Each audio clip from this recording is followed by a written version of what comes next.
Late trains, signal problems, overcrowding. It's no secret that New Yorkers are frustrated with the New York City transit system.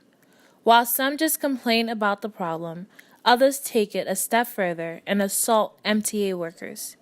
According to a 2016 data by the MTA Transport Workers Union Local 100, transit workers are assaulted and harassed every 36 hours.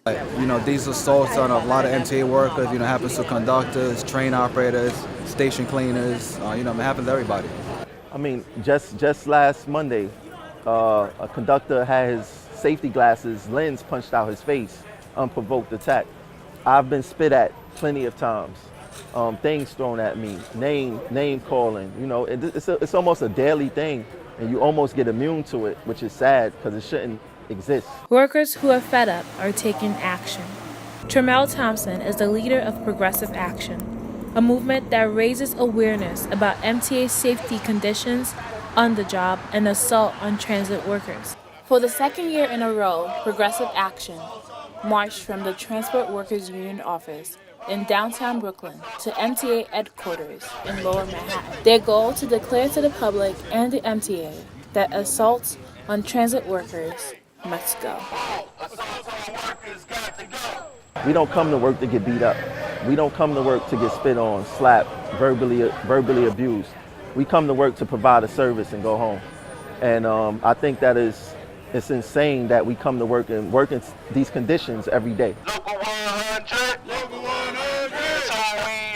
It's who we are. Mighty, mighty union. Reach for the star. Assault on MTA workers, especially conductors, is nothing new. Tom Scarter is a retired MTA worker. In his first year working for transit, he worked as a conductor. He says nothing has changed in the New York City transit system. I was doing it in the late 80s, and the subway cars were covered in graffiti. Things were kind of out of control. We had a lot of communication problems. The PA systems didn't work, and so the trains themselves would break down, and the customers would get really, really angry. And I remember we were going down the platform, and there was a guy drinking a soda, and just as we passed, he went and threw it at me.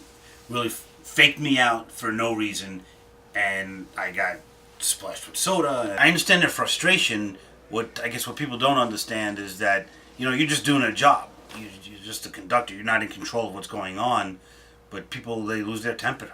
In the same way that people lost their temper at conductors in the 80s, 21st century conductors say people are mad at the service and not at them. They're mad at the uniform, not mad at us, but what they should do is be mad at the right people. Voice your complaints to the higher ups, starts from the governor down.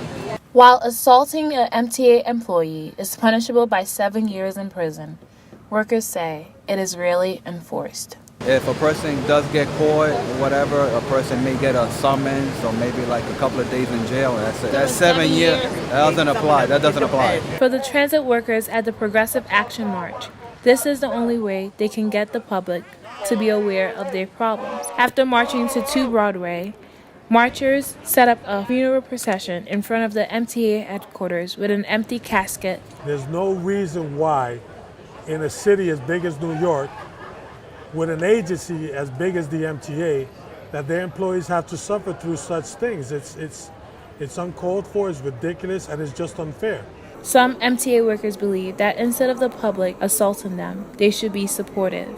In a recent Daily News article, MTA spokesman Sham Tarak said that safety for its workforce and passenger is a top priority for the MTA. He adds, "We work closely with the NYPD and labor unions like TW to ensure that. What all transit workers agree on is that assaults on workers must end." It can't continue. It has to stop. For New York City News Service, Esther Shitu.